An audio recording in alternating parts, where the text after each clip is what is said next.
Detroit, get ready to throw down. It's the Brawl on Bagley. International big-time wrestling hits Taqueria El Rey. A live event that's gonna shake the block. NWA superstar and IBW women's champion Big Mama is bringing the gold. Lil Fred's back to defend his title and shut down the bullies once and for all. Dirty TX Tex Monroe, the IBW Street Fight champion, ain't showing no mercy. And the IBW Tag Team Champions, the Monroe Dynasty, are coming for war. Also featuring many more superstars. June 8th, bell time, 4 p.m., $10 at the door, Taqueria El Rey, 3400 Bagley. The champs are ready. The legends rise. Enjoy the body slams and best chicken in town. Last show sold out before the bell, so get there early. All attendees will receive a collector's commemorative wrestling trading card, courtesy of Throwdown Theatre. This ain't just a fight, it's the Brawl on Bagley.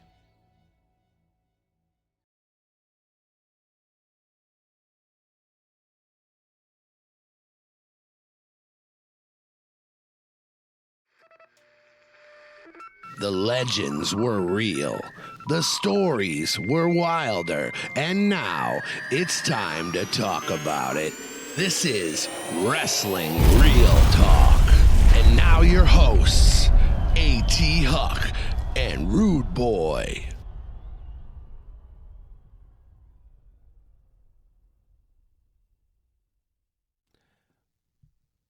Well, we are back once again with your favorite wrestling podcast. Yes, another wrestling podcast, damn it. The world can always use another wrestling podcast, but not as good as this one, because this one is the shit, yo. And of course, I'm talking about Wrestling Real Talk with your host, Rudy Hill, a.k.a. Rude Boy, and my partner in crime, my ace in the hole, the number one wrestling king in all of Detroit. Of course, I'm talking about A.T. Huck. What up, Huck? What's up? The overall wrestling king. God, I like that. I might keep that. Yeah, well, I mean. Thank you, man. But but all jokes aside, Rudy, it's a pleasure being on here every week with you. I always enjoy it, man. We have such a good vibe. We have so much to talk about. We do. We have a lot to talk about, and we have a lot to talk about in the past couple weeks, what's been going on with us and what we've been up to. And one of the things that we've been up to is that we had Cinco Slam, the Cinco de Mayo show over at the Batch Brewery. Man, what a fun time that was. It was a great turnout. Everybody seemed happy. Got to see some new faces in the ring. Yes, absolutely. You know, quite impressed with a few guys that came in unexpectedly. Right. Man, and just the Den just tore it up. Great show. Let's stop right there. The word is out. The cat is out of the bag. You are the new commissioner of International Big Time Wrestling. Congratulations on that role, by the way. Thank you. But that also comes with big responsibility. And you know, I mean, let's keep it real, man. The Den, these guys like real talk, man. Real talk. This is Wrestling Real Talk. They're still pissed off about what happened with them, and they said that the table was already pre-broken. That's the reason why they lost the belts to. Well, I'm going to tell you this. Let it be known that the tables being pre-gimmicked, as you would say, cut in advance, I have a source, and I know who actually had those tables scored. Really? So the Den, they might want to just keep that to themselves, if you know what I mean. Okay, all right. Well, they seem to be really upset that they're not on the June 8th show. But just like I told them, Rudy, I'm here not to play games. And the Den, they've had their shot time and time again over the last 3.5, almost 4 years. Or I'm a little stretching it. You're stretching it just a bit. Just a bit. However, in each one of those outings, they came up short each time. Yes, it's true. So it comes to a point where you have to give somebody else an opportunity. This has nothing to do with how I feel about the Den. Right. It's just how things work. Because they're taking it personal. They're taking it personal, and I understand that. And it's not saying that they will never get a shot again. Right. But now on this next show, somebody else gets the opportunity. And you know what? Here's the thing about the Den. I do want to say this, that these guys are so fucking talented. So talented. And I told them this a few years ago when I first met them. They remind me of a new version of the Briscoe brothers. Yes, you told me that. And I've always been impressed by them. But, man, their attitudes are for shit, man. They really are. Look, the Monroes, time and time again, shown that they were the better team. Mm-hmm. Let's move on, you know. Right, getting a little ahead of themselves to me. Right. You know, the Monroes, you got to hand it to them. It's a real dynasty. It's true. You know, so they should be proud of the fact that they've main evented how many times against the Monroe It's dynasty? true. The main event. Every time. Not squash matches. Mm-mm. So then you have to keep that in mind, guys. And you know how I feel about you. You know how we are outside of the ring environment. But this has nothing to do with what happens outside of the wrestling environment. Right. This is based on what the promotion is, what international big-time wrestling is about, and it's about the championships and giving other guys opportunities. And you'll get your chance again. So you basically, now that you've come in and you've taken the book and you've taken the pencil, and so are the matches going to change? Are they going to upgrade?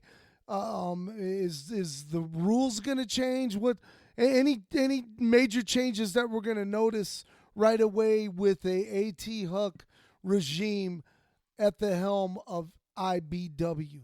Well, I can tell you, I've always had a history of seeing talent.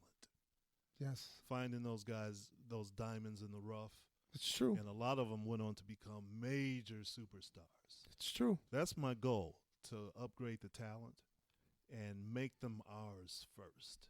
And make people have to come to IBW to see these wrestlers. Yes. Because you're not going to see them down the road 10, 15 miles right. the next day. Right. Or even the same day. Guys like to get double booked. Right. No, if you come in for IBW, hopefully at some point we can get to that where we're using wrestlers that are unique to the company. Yeah, and but exclusive guys that really have something upside. You know, because I mean, there's no secret that IBW is going through a revival campaign right now, where we're going to be sinking a lot of fucking money into this, and we're going to be sinking a lot of time and effort. And so we want to make sure that our talent is on the next level. Yeah. To follow with that. And it can happen. You know, if you know, not to try to get heat with any other promotions, but you got to be different. Yes. You got to stand out from everybody else. And a lot of guys' feelings get hurt. You know, they not going to book me, blah, blah, blah, blah, blah. No, it's not that we won't book you, but we want you to work for us. Eventually down the line. So, exactly. You know, may not be able to do it 100% right away, but that's the goal. You know, one of the things that I always say to the talent that I've worked with is, I'll never ask you not to accept money. I'll never ask you not to do that, because I'm not in that position to do that. However, I do ask you to be selective on your bookings. Right.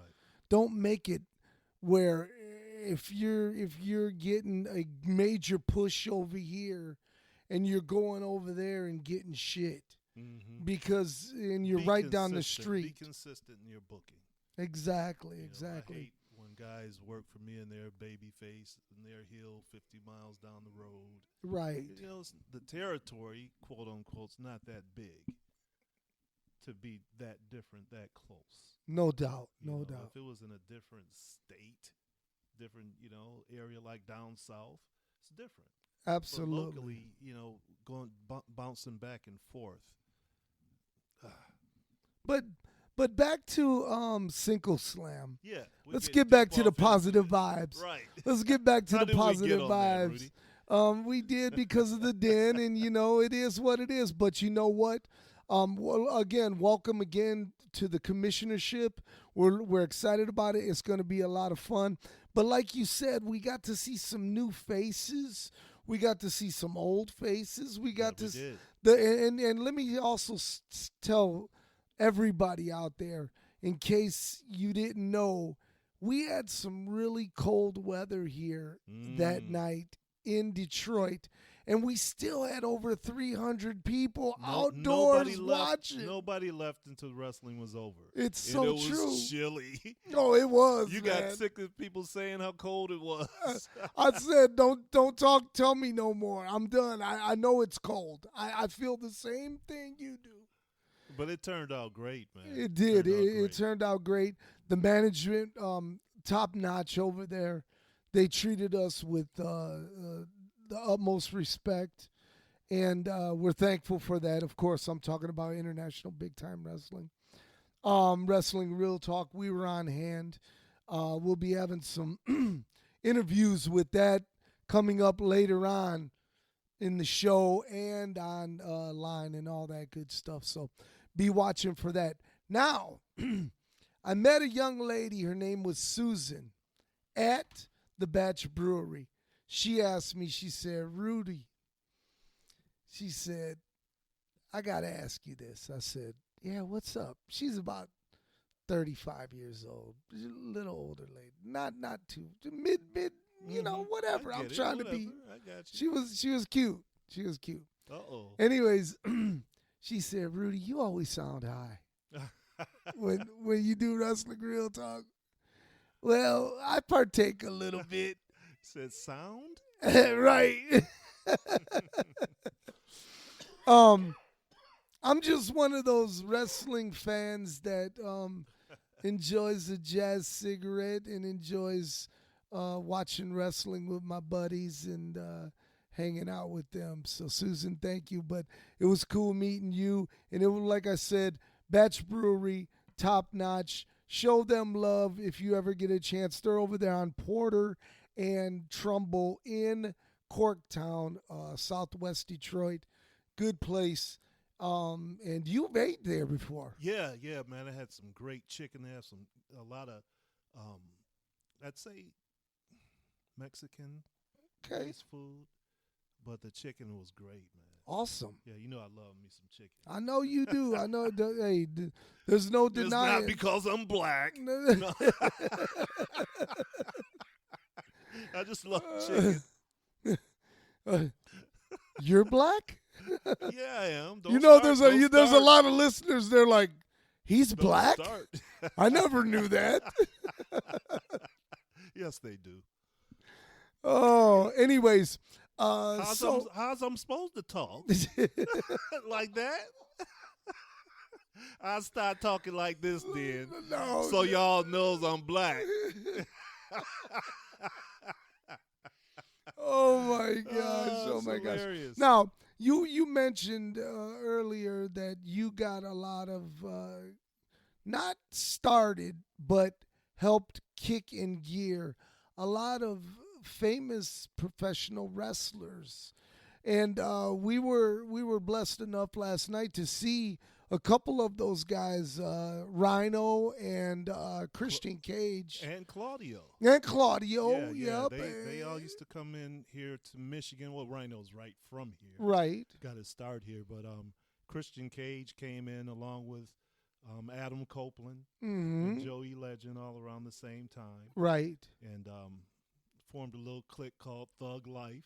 And none of them were thugs. None of them were thugs. They were all from Canada except Rhino. And he was from Dearborn. Right. You know. He was furthest from the thug. A little story, man. I went to meet Steve Nixon and Adam Copeland. At that time, he was Edge. No, he was still Sexton Hardcastle. Sexton Hardcastle, or had he yeah. turned to Edge already? No, I'm not sure. Oh, okay. But anyway, he was at the Metropole just visiting. Oh, he was all right. dating the barmaid, Mm-hmm. telling stories now. But this is real talk. Right. So he had a few hours left before she got off. Uh-huh. And he wanted, so me and Nixon hung out with him. Right. A little bit, and we went to see a movie. Uh-huh. And the movie was on 8 Mile. Was the Bel Air Theater. The Bel Air. Yeah. So we walk into the lobby, and Edge looks around. Adam looks around. Then he says, it's all black people in here. Me and Steve looked at each other because Steve used to be hanging around me. So we go to, places in the hood. Yeah. But Adam, being from Toronto, was a Uh-huh. little different. It's a little different up there. Walked in, they're all black people in here. We went to see Armageddon. Okay. Bruce Willis. Yeah. Yeah. But that was a pretty funny story. They're Oh, all my black goodness. people in here. That is funny. That is funny.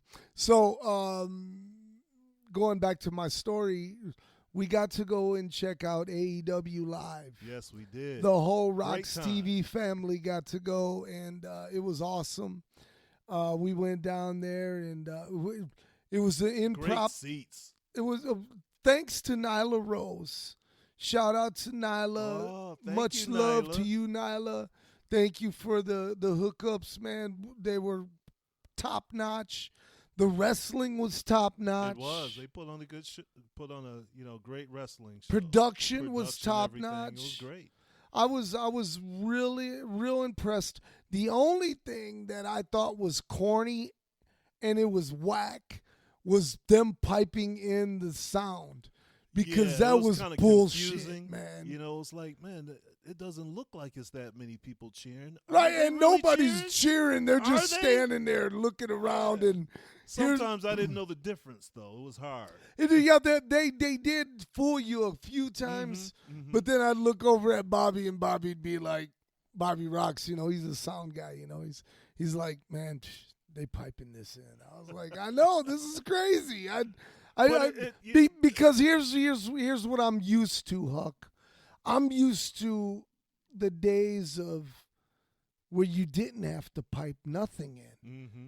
I was there at the conception of ECW. I got to be in the ECW arena right there on Swanson and Rittner. I was in that hot-ass building where you didn't have to pipe in shit. I was there at WCW Nitro where people were losing their minds, even in the top bowl of the Palace of Auburn Hills. Right. I was there at WWE with Stone Cold against Bret Hart, and the place just erupted. I was there with Hogan and Savage. Exactly. The place was just going nuts.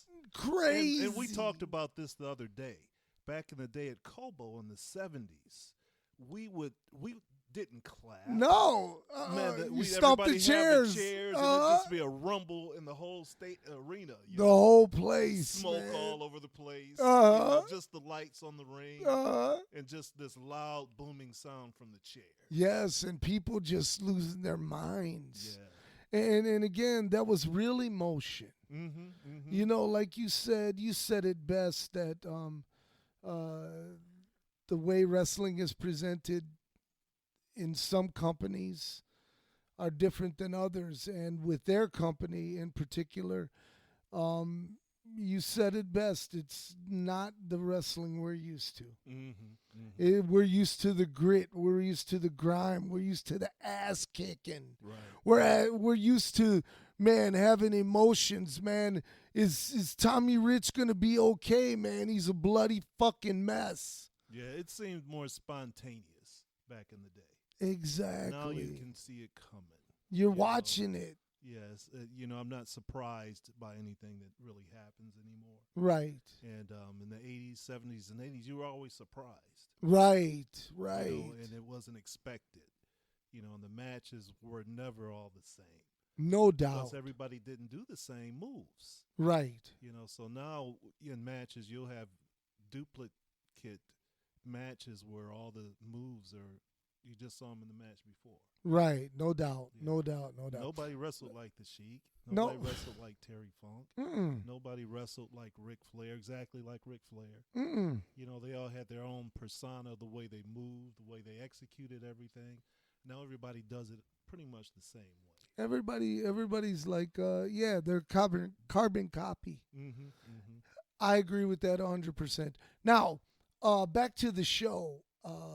I do want to say this though, and I would be a total asshole if I didn't mention that the crowd at the Masonic Temple was hot. They were despite the piped in noise or sound or Right. whatever, I felt it. Even though I knew they were doing that after a certain point because I didn't pay attention until you said something. Mm-hmm. I was like, oh man, this is really cool, man. Look at the crowd. Mm-hmm. But even without that, you could still see the crowd was pretty loud. They were live, man. Mhm. They were enjoying themselves. I know for a fact. I'm gonna tell you what. I walked in. I promised myself. I said, Rudy, I'm going out tonight. I'm going with my boys, and I'm going to have a positive night. I'm not going there to critique. I'm not going there. I'm going there to hang out with my boys and enjoy some wrestling like I used to. And I can say that you did. I did, man. I was yelling and He's screaming. yelling and ripping on people and fire this guy. Getting the chants going. Oh, that was Carlito. Carlito's Carlito the got master the whole of getting arena the chants. chanting. Yes, Several times. He's It's good so at that. true, The man. hype man. it's so true. But anyway, but I got to tell you, some of the things that stood out for me last night was Samoa Joe against Claudio. What a match, man! Man, a great match. Really a technical match. Yes. I don't recall, a whole lot of rule breaking, as they used to say, by Claudio. Yes. Even though we know he's with the Hill faction. Right. And the Death Riders, is that it? I don't know what their names are. It might be the Death Riders. But, yeah, he took it to Samoa Joe. He made you think that, man, he might beat him. Mm-hmm. He might beat Samoa Joe tonight. Yes. Claudio is a good enough athlete to do that.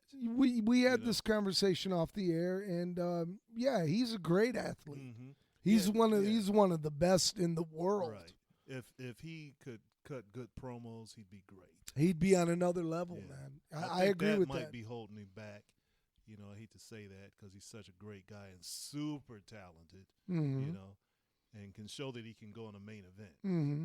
You know, Who would you say last night, in your opinion, was the most over? the most over. I'm really gonna have to think because I think for me it was a tie between Swerve Strickland, because that chant would just break out. I'm gonna say MJF. And MJ, really? Yeah. I thought Rhino got a bigger pop than He him. got a bigger pop, but I think MJF, what he did was more compelling. Oh yeah, it was. So that's what I mean. I think people will pay more attention to what MJF did last night than what Rhino did. No doubt. No offense, Rhino, Well, but you know what I mean. Well, It he was MJF. looking at the lights, man. Mm-hmm.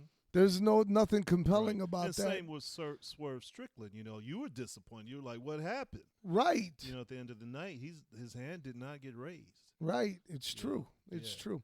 One of the another standout for me was Thunder Rosa. Yeah, man. Thunder you were Rosa, really seeing her digging Thunder live. Rosa. I liked Anna J. Holy Holy smoke. Man. Did I mention that I'm single? Boom. Did I mention that I'm single, ladies? Yes, ladies. Yeah, man. But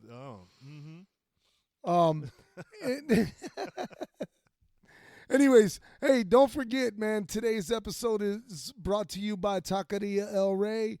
You can catch them over there on Bagley, right there in the heart of Mexican town, Southwest Detroit, formerly El Zocalo. The very best chicken in Detroit, Michigan. I'll bet the house on that. chicken. And also the home of International Big Time Wrestling, which will take place on Sunday, June the 8th at 4 p.m. It's going down. It's going to be awesome. The Brawl on Bagley. You do not want to miss it. Get your tickets now. But in the meantime and in between time, make sure that you go over and order yourself some of that good, delicious grub over there at Taqueria El Rey in the heart of Mexican town, Southwest Detroit, baby. And now back to our AEW review. Yes. So me and Carlito, we went over and looked at the merch. And oh yeah, man, that was weak, man. I went over there with him first, and I said, "Carlito, look at that, man. It was kind of weak looking." They didn't have shit. No. I was like, man, designs aren't popping. You know, kind of bland looking. Right, and you know what? We were still gonna get Santana a shirt that said, you know, I was there in Detroit or whatever, the Detroit one, and you know they only had them in fucking child sizes, man. God. And Santana's a grown ass man. He now, is. Man. He probably couldn't fit it when he was little. No, that's my grandson, man. Okay, so anyways, all in all, the crowd was hot. I gave the whole show on a scale of A being the best, C being the worst. I gave it a B plus. I thought it was good, top to bottom. There wasn't one shitty match that I sit there. The only thing that I thought was a wasted time was Hangnail, Adam Pierce. Adam Pierce. What's his name? Adam Pierce. Adam Rose. Adam Rose. What's his name, man?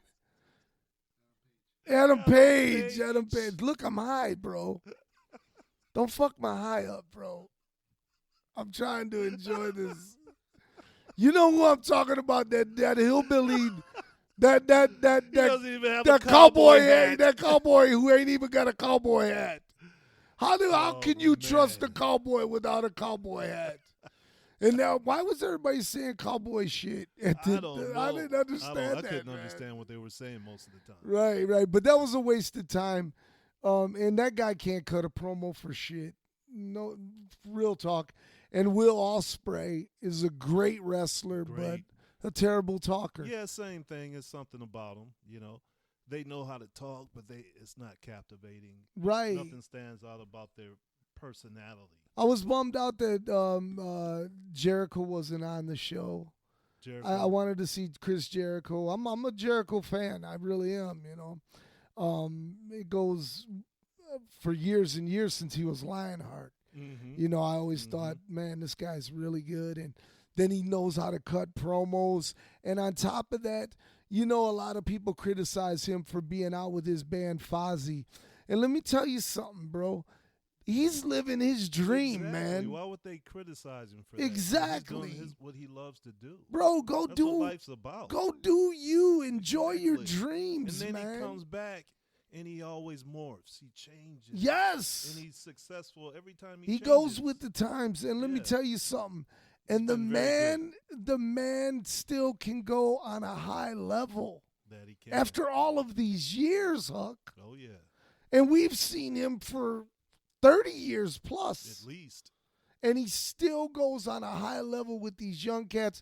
And one of the things that I love about Chris Jericho is that he doesn't mind doing any type of honors or anything. Oh, right. He'll do it every time, man, and that's what you're supposed to do. Right. You know, when the time is right. Right. You take care of the young ones. You know, you take care of the young ones. One of the things Y2J, man, for real. And he has a successful cruise that goes out every year. That he does, man. I bet that's a crazy time. Dude, man, the highlight this year was, there was a makeout session there. Really? Yes. Involving who? I can't say. You can't say? Why you bring it up if you can't say? I mean, I can say, but I don't know. Tell me when we get off the air. I don't know. Nyla Rose. Okay. Okay. Thunder Rosa. Okay. In the middle of the ring. Really? Yes. Wow. There's video out there, ain't there? What's this? What is this, man? They're like showing us stuff on the screen. They're showing us some stuff on the screen that I don't know. I thought they were showing us Nyla Rose making out with Thunder Rosa on the screen. I don't know what that I thought that's what our producers would be following us. Kind of, you know. Jazz cigarettes. Jazz cigarettes. Jazz cigarettes. Here we are. Yeah, man, but yeah, all in all, AEW was good. I enjoyed myself. It was fun. I don't have man. a rating for it, nothing like that. But nothing I saw was boring, to me, to that degree. I followed what Adam Pierce, Scrap Iron Adam Pierce was saying. I forget his name, man. Look, bro. Look, I was diagnosed with dementia many years ago, and now I know. Don't make it all. now the shit is kicking in. Okay, Don't make it all. Oh, me as well. How do you say that? Oh, me as well. Oh, me as well. Oh, whatever. Woe is me. Woe is me. A pity party. A pity party. I used to tell this chick, stop having a pity party. Right. And she'd be like, "Oh yeah, Rudy, I'm having a pity party." Man, shut the Next time I mess up, I'm gonna say, "Oh man, it's my gout. It's hurting my toe, man. I just can't think." Your gout. Oh my God. Bro, we sound like two old men here. I swear. We sound like those old men on the Muppets sitting up in the We need to make that. sitting up in the balcony and shit. Man, we'd make a good movie, man. We'd make a good movie. Hey, we got a good movie coming, man. And well, I'm not gonna talk more about it, but we are in the works of some really cool stuff here, and I'm excited about it. Mm-hmm. I really am. You know our plans. But okay, Huck, so great time at AEW. But now we're gonna go to the mailbag. Robert in Branson, Missouri said, Rudy and Huck, between the 60 years plus of your combined careers, who are the top 3 great people you've met in the business and the top 3 assholes you've met in the business? And don't be shy to put stories with those names. So, Huck. Oh, you're going to start with me.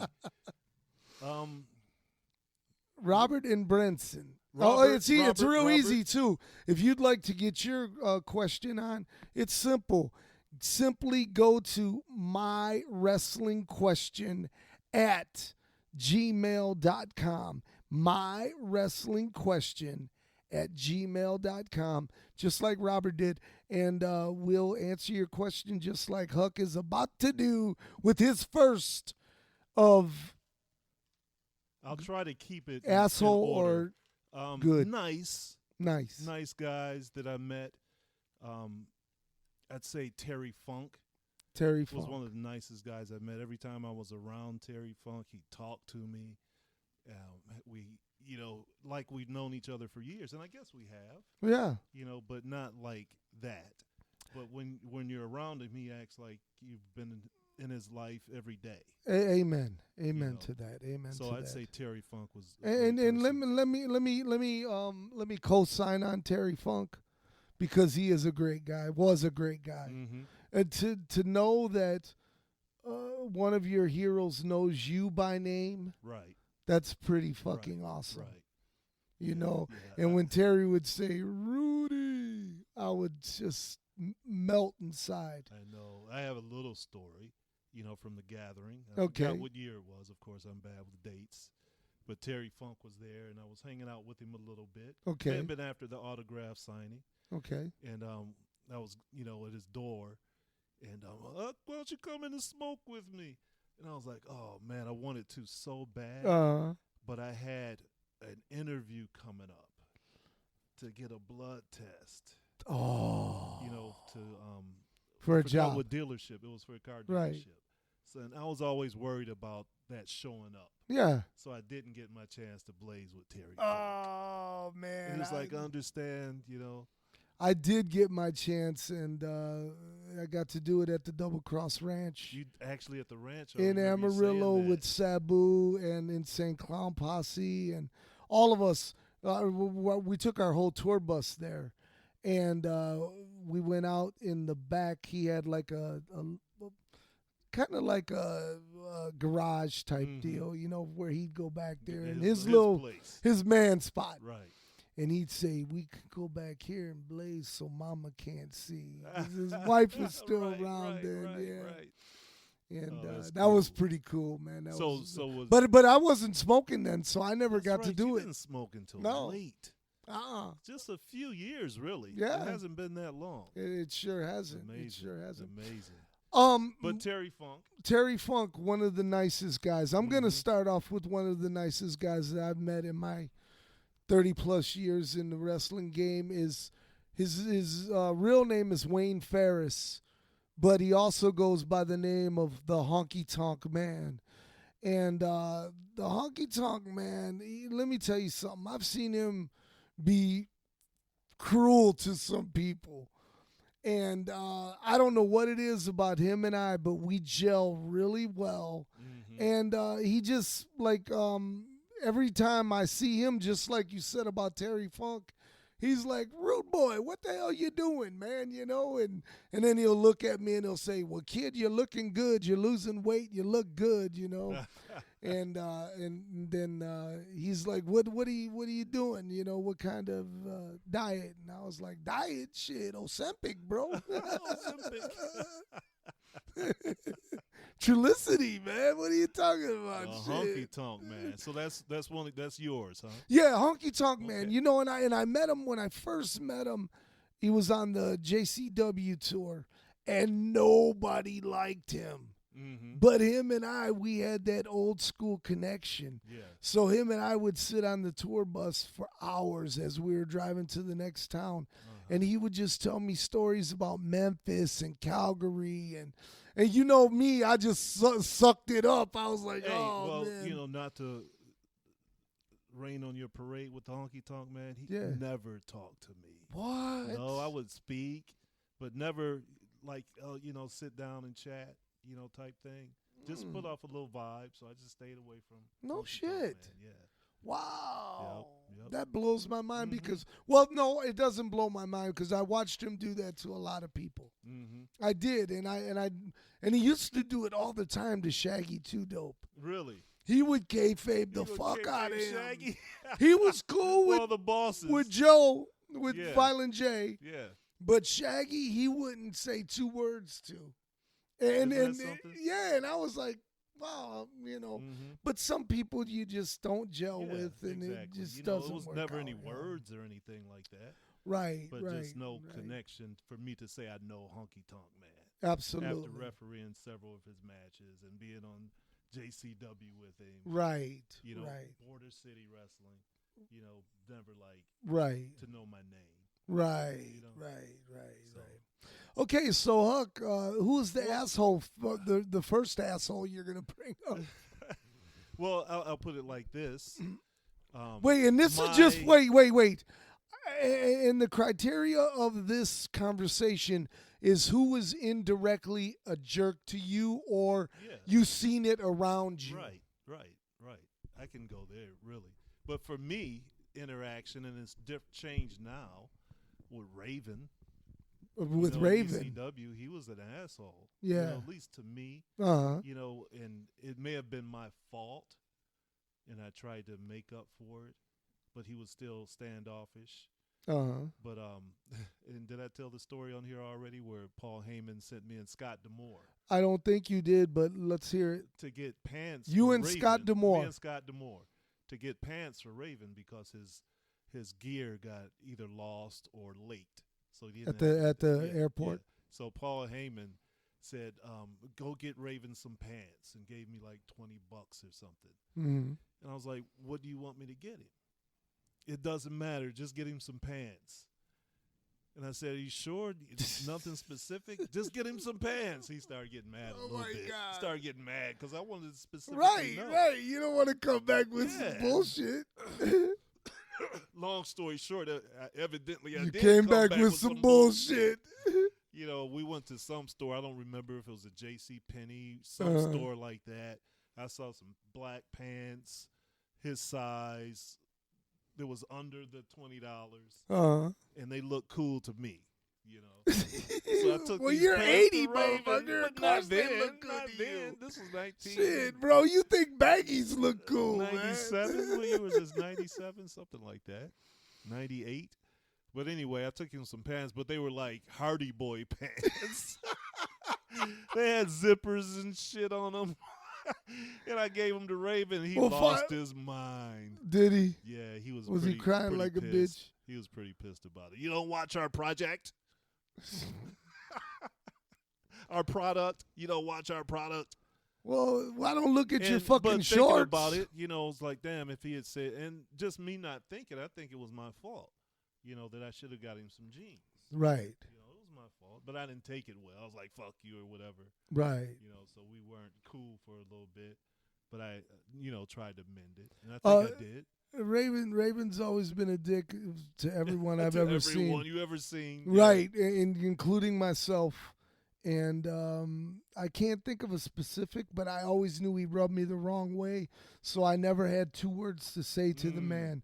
The whole time he'd be busy kissing Violent J's ass while I was there and shit, and which most of the guys did, and they should. He was the boss, he's the boss. But let me tell you about the first asshole I have on my list. He is a old timer, because most old timers are bitter, and I never want to be one of those veterans that were like that. I don't want to be that guy, and I most definitely don't want to be a jerk like Ricky Cortez. Ricky Cortez was a big asshole. He would treat the young guys like shit, left and right. I would watch it, and I would just be sickened by it. Mm-hmm. And then when me and Joe, we tried out for him once. Yeah. And he had us come and wrestle on these mats. And we had our gear on, and he was like, you don't wrestle with shirts and stuff on here. And we're like, oh, we were just working out, we thought, And he was like, either take the fucking shirt off or leave. And we're like, whoa, okay. So we wrestled, and then he was like, you call that wrestling? You call that? And he just degraded us for 20 fucking minutes. For 20 minutes. And then was like, but did he ever try to show you anything? No, but what he did say was, but what I can do, if you give me $500, I can start training you guys. And, man, get the fuck out of here, man. Get the fuck out of here. We've been wrestling all over, motherfucker. Well, man, who the fuck are you, man? But to your question, who was Ricky Crusher Cortez? Ricky Crusher Cortez. What do you mean, who was he? To tell the audience. Oh, Ricky Crusher Cortez is one of the great wrestlers from the Detroit area. Yes, wrestled Bruno Sammartino. Yes, absolutely, he was a big star in the 60s. Giant star, Mexican star, and had a hot daughter, man. Oh God, I loved her. Oh God, and if you're out there, kisses and love, baby doll.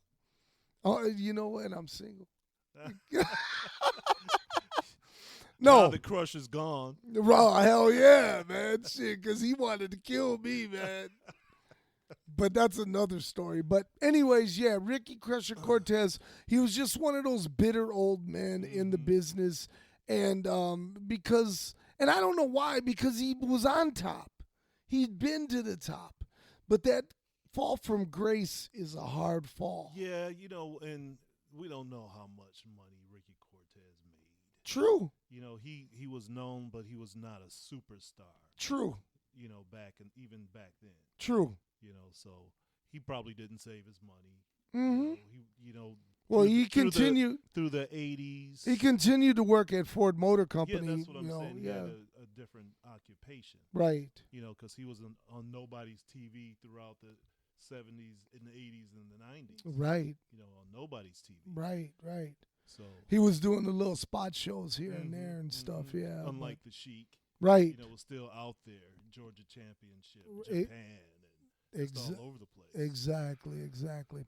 All right, back to you with one of your favorite guys that you've met, or girls. Guys. Yeah, it could be a girl too, but this one is not. And this guy traveled all over the world, really, but I don't think he ever got the real recognition that he should have gotten. Lives around here to this day, and somebody very close and we both love, and that's Irish Mickey Doyle. Mickey Doyle, man, yes, one of Irish the most Mickey Doyle's a amazing great people guy, ever. A sense of humor, always in a good mood, and was a great wrestler. Man, he was around here locally. He was probably the top 1 or 2 at one point. Absolutely. Yeah. You know, Huck, he was the opposite of what I said about Ricky Cortez, the bitter old man. He's a man who celebrates his wrestling career, man, and always wants to talk about it and always has a moment for fans. Never, ever, ever once have I ever seen him turn away a fan, ever. Or turn away a guy who just wants to sit down and talk to him. Yes. A great guy for advice. Trained a lot of guys around here. Oh, yeah. Over at Can-Am. Mm-hmm. But, man, just a great guy. And Mickey, I remember I caught him in the original Mickey Doyle. That was the only time he looked at me funny. I said, "Are you the original Mickey Doyle?" But he's a great. He wasn't really mad, just caught off guard. Right. I was being a dick. Right. But man, had I don't believe that. I refereed him in the Sheik. Yes, you did at Azteca Hall. Yes.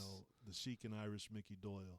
Legendary. I remember Mickey Doyle was a rookie watching him on Big Time Wrestling. Yes, sir. I'm old. So I saw a lot of these guys when they first started. And remember, Mickey Doyle at one time was the NWA Rookie of the Year. Like That's 72 right. or 73? 72, I believe. Something like that. Yeah, he was. He Pro was, Wrestling Illustrated. Yep, Yeah. and he had a good run in California. Japan. Oh, yeah. Teamed with Bruno Sammartino. With another Bruno. one. Yes. Yes. With Mike Boyette as the California Hippies. The Hippies, yes, The sir. Hippies. Yes, sir. And teamed with Billy Red Lions here in Detroit and Canada. Later on, of course, teamed up with Denny Cass. Denny Cass is one half of the Fabulous Kangaroos. As a fabulous also Kangaroos. teamed with Al Snow as the Motor City Hitmen. The Hitmen. They managed by Supermouth. By Supermouth Dave Drayson. That's absolutely right. You are right about that. Yes, what can you say about Mick, man? Mick is, ever since I've known him since I was a child, and he's always been nothing but respectful and always showed me love and always gave me advice, great advice. Oh, yeah. And in life advice as well. And he was a dear friend to my sister.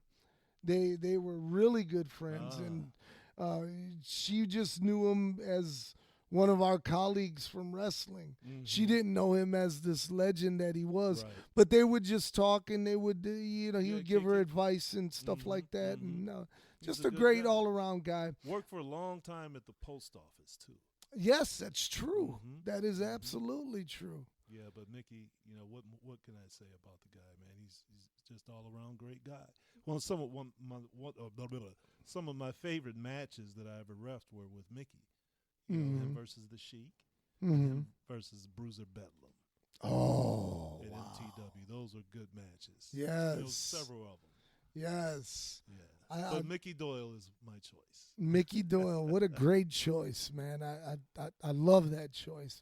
For me, the next guy that was nothing but a beautiful soul, a beautiful man, a man who took time to speak to us, both of us, at some point or another, with good encouraging words, and he was a trailblazer.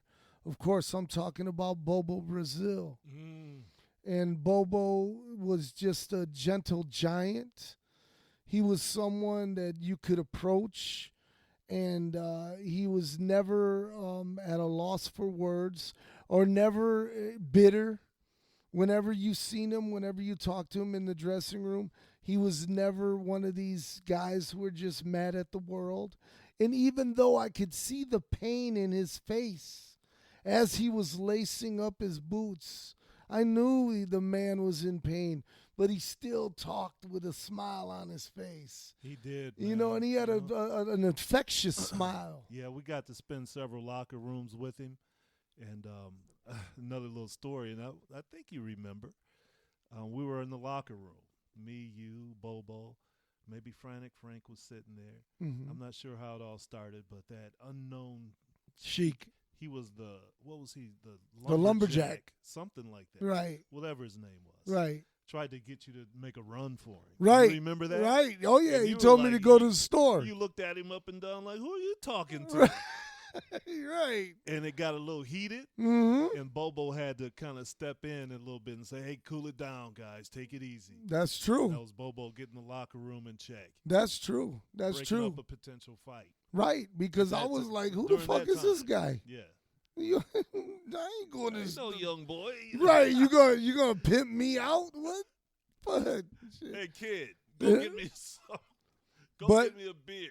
But you Whatever know, it was. but you know, Bobo was just one of those guys that, again, you know, for the young guys that were in the locker room, he'd always have a moment to tell you what you could do better and Right. and try to save your money. I remember you tell me that all the time. Mhm. Save your money, kid. Save your Mhm. money. And you know, when you hear your idols telling you that, it's I a know, pretty I cool know. feeling, man. And I hate to be a downer, but meeting Bobo was great. Refereeing his matches were great, but it was also heartbreaking. Yes. You know, the first night I ever refereed, and the main event is the Sheik and Bobo Brazil, and Bobo's asking me to help him get in the ring. You know, and I didn't know what to do. It was my first night. I didn't know if he was joking with me or not. Right. But something inside me, I just could not go to reach and help him up the ring. Right. You know, It would have took away from the. yeah, I didn't know what to do. You know, he was a monster. You And know, it in was- our eyes. Yeah, and I'm like, damn, he has to get help to get in the ring. Right. And it hit me, you know. So that, but meeting him and refereeing for him, I'll never forget it. Yeah, I man. just hate that it was during that time Yeah. in his life. Your final, well, not your final, but your next jerk that you came across in the wrestling game. The next jerk I came across in the wrestling game. And I love him now, but Chris Carter.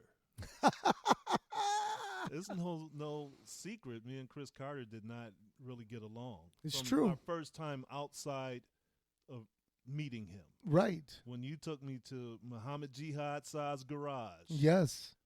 Over there on Joy Road. Yes, sir. And Chris Carter was there. Mm-hmm. And it was after the Sheik cut me. Yep. And I walked in and not expecting anything. Right. And the first thing, Chris Carter says about me marking out getting cut Uh-huh. and all that. And I was like, I didn't mark out getting cut like that. And I said, I've seen you bleed 1,000,000 times. Exactly. And we weren't cool from that point on. Even when Mhm. I worked for him in MTW, Chris Carter was always giving me some snarky remark. And Right. rolling his eyes or saying something about Malcolm, around me or things like that. Trying And to maybe get he a didn't- rouse out of you. Yeah, maybe he didn't see it that way. I don't know. Right. But yeah, Chris Carter. But now, we're buds. Right. That was then, and this is now. Right. You know, I But watched. then he was a jerk. I watched Chris Carter manifest from a jerk into one of the most lovely people I've ever met in my Exactly. life. You know, I mean, Exactly. you talk about a man with positivity. Oh yeah. He's definitely one Always of those guys. saying something nice to me now. Right. And it could be because he remembers from then, but Right. But outside of that, he's he knows who I am. He gives me a lot of respect. And I Right. don't think I really deserve that coming from him that much because I look up to him. Sure. So I don't need the praise that he just pounds on me sometimes. Yeah. Yeah. And I hope it's not to make up for it. No, I don't think so. I think he respects you. I think he genuinely loves you, man. I Mhm. really do. Mhm. I believe that in my heart. I believe that in my soul. Yeah, great guy now, but not then. All right, the next jerk that I came across was in 1997. We were at ECW. I was with Insane Clown Posse. We were going there to try to do some business with ECW. We loved the product. Mm-hmm. So as a company, we went there. And I remember going into this small office, and there was Paul Heyman, there was Rob Van Dam, who introduced us, and there was Sabu, and there was Pee Wee, John Pee Wee Moore, and there was the biggest hater, fucking jerk, standing there just mean mugging the fuck out of us as if we were bad guys coming in to rob the fucking stagecoach. Was fucking Tommy Dreamer. Tommy Dreamer. And I was like, who the fuck is this son of a bitch just mean mugging, man? Like, what the fuck, man? And like from that day on, me and Tommy Dreamer never had, like, every time he'd give me this look and I'd give one right back to him, man. Like, I don't know who you think you are, bro, but we're here to help get you guys over, just like us with Insane Clown Posse. And by the way, back then, Insane Clown Posse was fucking selling thousands of units a week. Mm-hmm. So it was only beneficial to ECW to merge that marriage. And I remember that. And you know, I'm glad that we did get to do some stuff with them. I think that they were used wrong, and we That's discussed what I was about that. to say. We discussed that. But they were celebrities coming in. Exactly. They didn't get treated like that, in my point of view. I agree with that.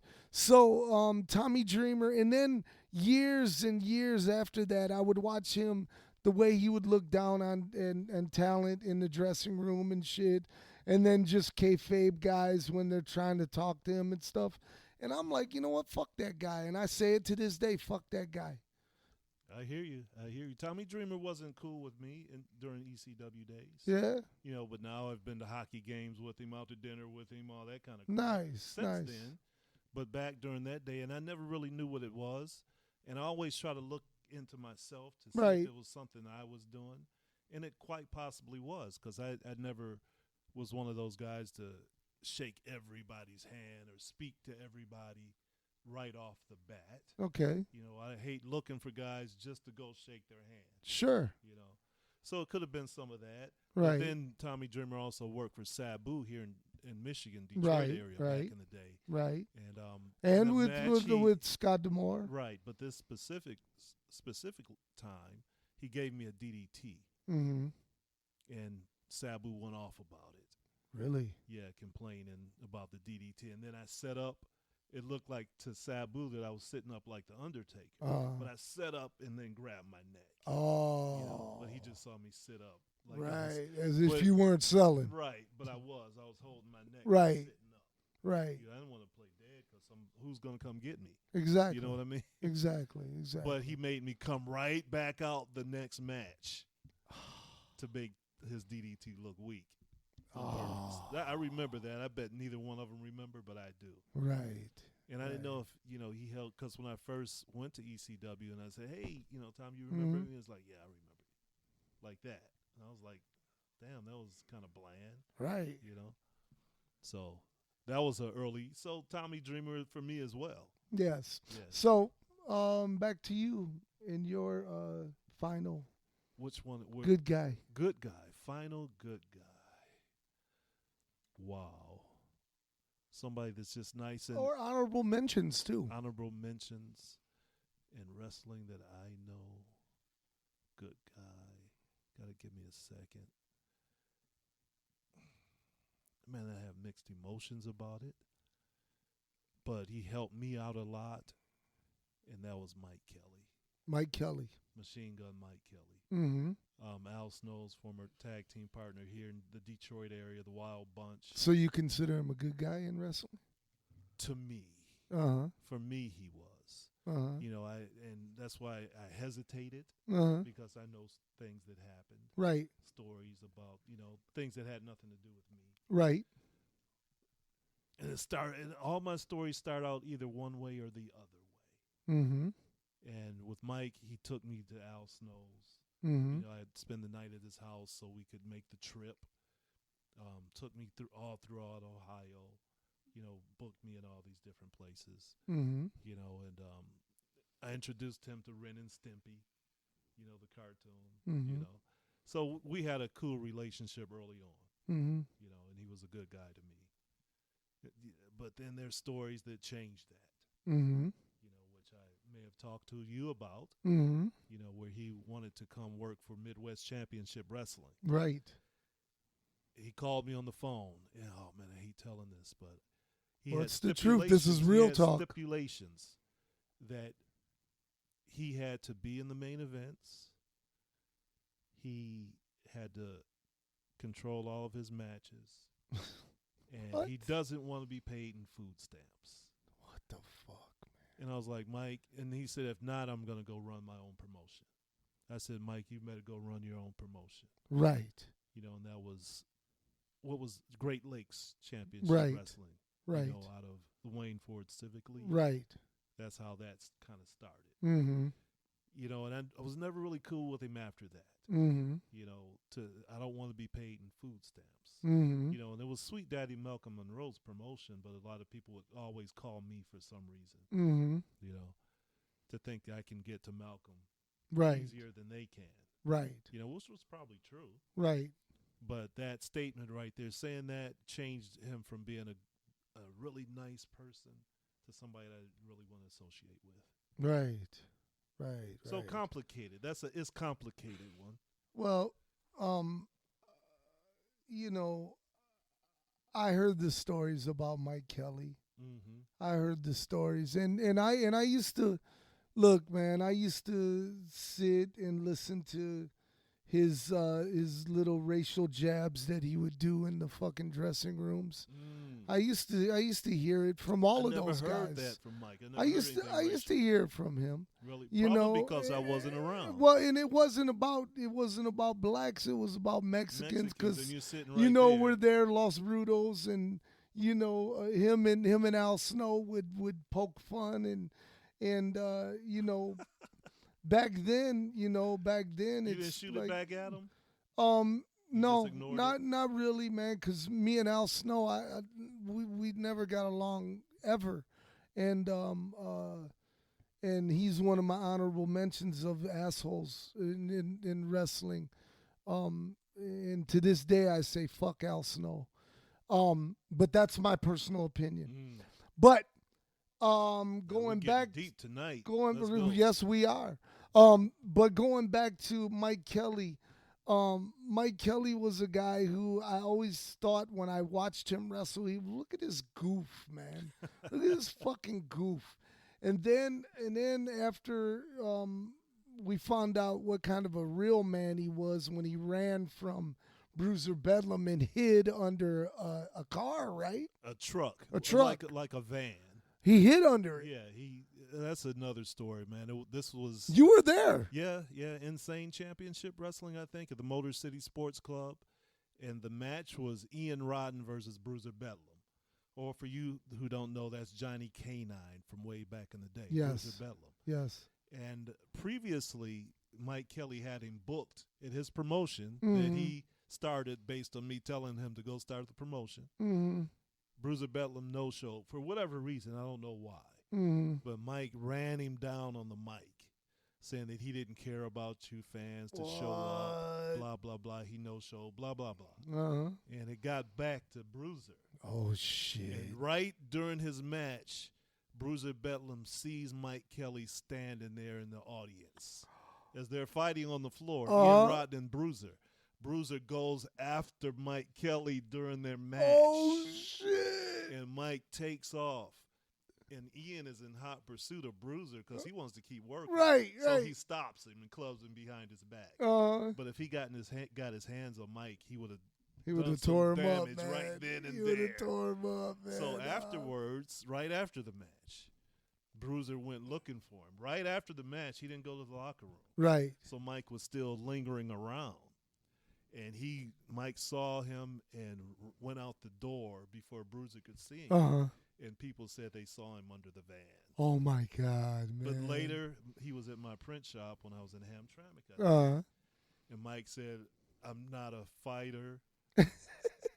I'm not sure if he said I'm a lover. I'm not a fighter. Some shit like that. Covering for that. Like, motherfucker, you got called out, man. Yeah, That's all. yeah. You got called out. It's on tape somewhere. It might be on one of those VHSs that I brought, that match, and you can see him going after Mike Kelly in the match. Right. It's like a compilation. Right. A bunch of different things, but that scene is on there. Right, no doubt. We gotta no find doubt. it. We definitely have to, because Mm-hmm. that's gold right It there, is, man. it is. That's gold. I gotta see it from my own eyes. One of the okay, back to me now. I'd like to throw out a couple honorable mentions of some of the coolest cats I've ever met in this business. One of them was Jerry Jarrett, Jeff Jarrett's father. When we went to work for TNA, man, he gave me the greatest compliment, Huck. You know, he asked me, he said, I want you to go in and here's the bullet points. I need 30 seconds for you to cut this promo. Go. Boom. Oh, I remember that. And I did it, and I came back in the control room, and Mr. Jerry Jarrett, Jeff Jarrett's father, stood up, clapped his hands, shook my hand, and was like, kid, you have got a great gift of gab. I'll never forget that for the rest of my life. Jerry Jarrett, one of my favorite people. The other one is Jimmy Hart, the mouth of the South. Mm-hmm. Jimmy Hart, I always dealt with him when we were at WCW for the Monday Nitros, and he was always a delight to deal with. He always took care of us, made sure we needed whatever we needed, we were taken care of. And he was just an all-around great guy, and one of those people that you like to be around in the business. And now I'm going to tell you one of my all-time favorite people that I just love in the wrestling business. And he's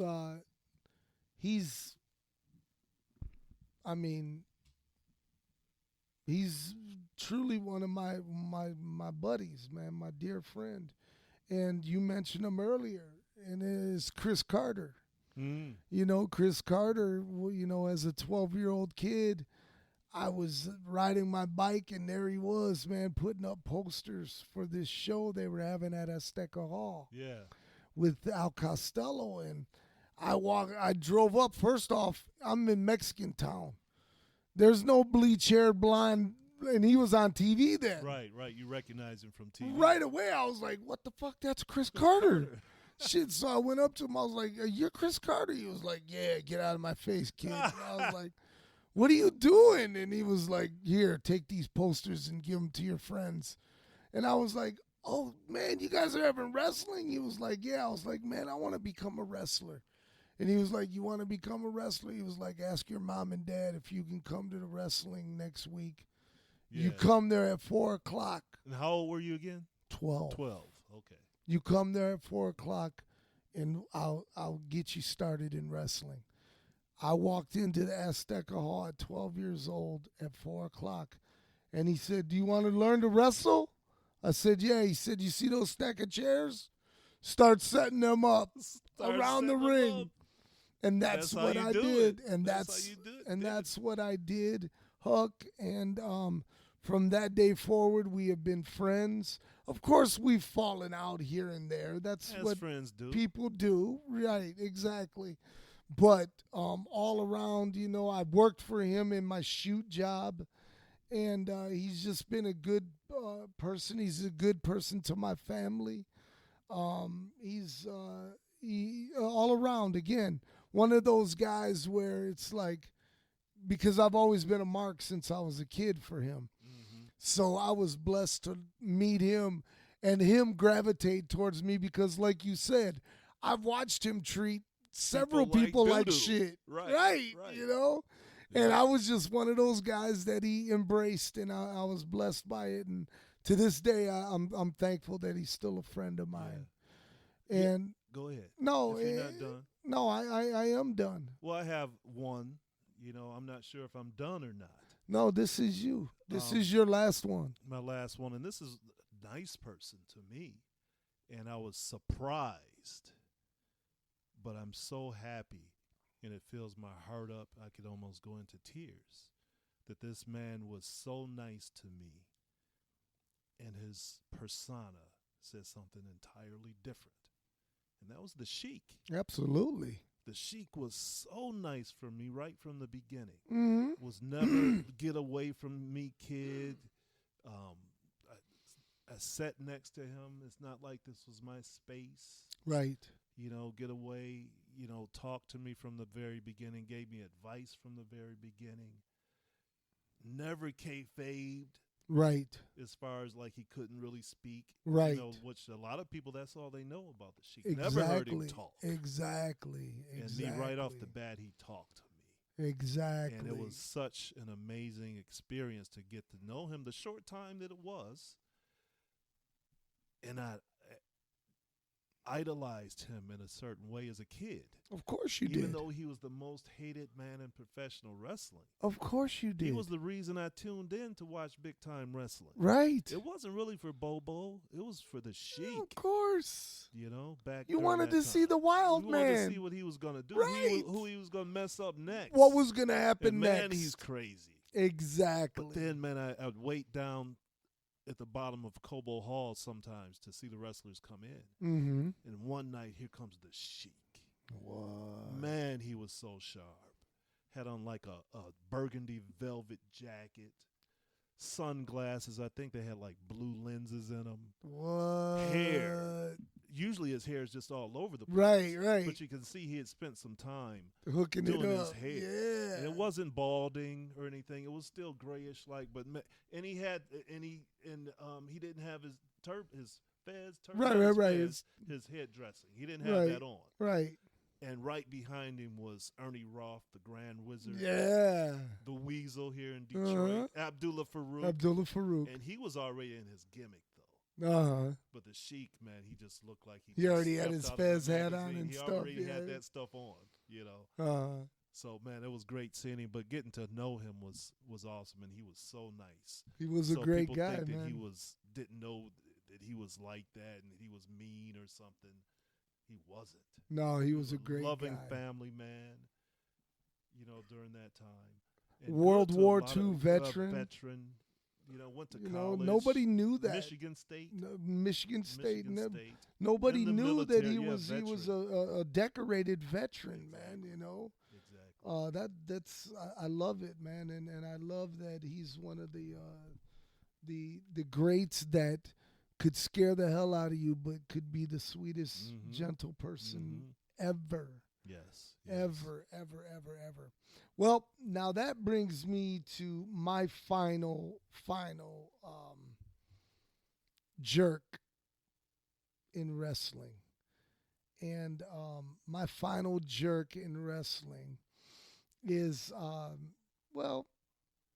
he's someone that everyone kind of knows. And there's going to be a lot of people that are shocked by what I'm about to say, because he was such loved by the Juggalos. But he is. Well, let me throw out a couple honorable mentions of assholes. Ian Rotten, asshole for sure. What's his name? Oh God, I just had it in my head. Oh shit! It'll come back to me. Yeah, but going back to Ian, he was right. He really was. Let me tell you something about Ian Rotten. Let me tell you something about him. Man, what a fucking, what a guy who would work the boys. Mm-hmm. Like he would tell the boys, hey, you can come down for a tryout of IWA Mid-South, but you pay me to be on the show where marks are going to pay to come and watch you. Right. And I actually got into it with a couple of local guys on Facebook because they were so proud. Oh, my God, we got accepted. I was like, you fucking marks, you just paid to go work. You want to pay to wrestle? Come on over here. Shit. I'll take your money. Right. I mean, real talk. Hey, but hey, I guess Ian made money. He did make money, but that was just an evil way of doing it, man. And let me also say this, and I'm not going to get into it much. No, go ahead. I'm not going to get into it much, but he's an evil dude who was very evil to my friend Mickey Knuckles, man. And she's got, just look up, she'll tell you the stories all over her shoot interviews. Look it up right now. But you know what? Enough with this negativity, man. Enough with this negativity. If he's not your choice, let's move on. Enough with this negativity, Huck. It's real talk, though. It is real talk. But I want to tell you, like, one of the people that was a super jerk when we encountered him, and that includes me, myself, was Kevin Nash. And Kevin Nash, once again, was one of these guys where he was running WCW, and he would ask us, so what do you guys think I should do with you? You know, talking about Insane Clown Posse. And we're like, well, we give him a million scenarios, and he would just looking down at you. And the way his aura was, man, and then he would just, as you would leave, you know, he was just talking shit. And finally, man, just, you know what, I was just like, you know what, man, fuck this guy, man. And me and Vampiro, we had a long conversation about it. And Vampiro was like, man, he's a fucking jerk, man. I know he's from your city and all of that. And I was like, I don't claim that motherfucker from my city. Fuck him, man. Fuck him. You know, I don't got to do that. Before we go any further, man, I do want to shout out Throwdown Theatre, throwdowntheatre.com. Go check it out right now, man. Throwdown Theatre, the brand new website is up. It is running. You can find all of your cool stuff right there at one spot. Throwdown Theatre. Even if you spell it in the stupid British way, you can still get Throwdown Theatre. You mean R-E instead of E-R? Right. Okay, got you. The stupid British way. The stupid British way. Shout out to my British fans. Heidi Katrina. Heidi Katrina, man. Heidi Katrina. You're not sponsored? No. Oh, just some ludicrous shit. Crazy. Lunacy is right, bro. But anyway, I don't even want to talk about it. But here's what I want to talk about, and I do want to talk about this. On the next episode of Wrestling Real Talk, we didn't get to it this time because this was a long episode. You talk too much. Damn. You talk too much. You worry me to death. You talk too much. Hey, man. You know what I wish? I wish Spotify and YouTube and all of them guys who could be in holes and let us play music on here, man. On the background. I mean, look, we never end the show because we'd be too into the music. And talking about the artists. Forget us about wrestling. See, you're already losing the building before we get in it. I'm not. You're already telling them what we're going to do. Tell them the truth. It'll be cruising the barrio. Hey, man. But we didn't get to our stories on how we got our businesses started. Yes. But we will get that to, I promise you in the very near future, we're going to get to that. We've got some cool episodes coming up that Bobby and Carlito have compiled. They're putting them together. So we're going to be doing all of that cool stuff. Also, man, make sure that you follow us. Follow us on YouTube. That's right, through Throwdown Theatre. It's that simple. You go over to the YouTube channel, subscribe, like, and leave a comment, man. Don't be a jerk, man. Leave a comment. If you think we're doing good, then tell us we're doing good. If you think we're the shits, then change the channel. You hear me? Change the fucking channel. Because me and my boy Huck, we're having a good time, man. We sure are, man. I like how we go at it, though. I do, too. That's us, though. But, yeah, you know, I have a good time, man. I enjoy talking about wrestling, you know, and still have so much we haven't touched on. A.T. Huck, real quickly, man, we'll be making appearances in August in New Baltimore for that convention with Teddy Long. Yes. Teddy yes. Long. A lot of guests, man. A lot of local guests. Ron Simmons. You know, there is the Godfather's on it. Show. Oh, it's a packed event and a man, show. we might have to smoke out with the Godfather, man. That'd be kind of cool, man. I was fortunate enough to smoke out with some of my heroes, man. Yeah. Hey, shout out real quickly. Oh, who I wanted to say was my favorite guy in wrestling that I've known in the past 30 years was Mr. Buddy Landell. Shout out to Buddy Landell. Rest in peace, my brother. Man, when we brought him to Detroit, he was nothing but the shit. We had so much fun. Me and Steve Rivera could tell you some fucking stories. And we will tell you stories on the upcoming episodes of Wrestling Real Talk. But right now, the studio is kicking us out. They're telling us we're running out of time. We're running out of time. That's right. So check this out. We will be here next week. Same time, same place. A.T. Huck, you want to say goodbye? Goodbye. Goodbye. We're not here for a long time. We're here for a good time. Be good to one another. Take care of one another. Peace and love from God above.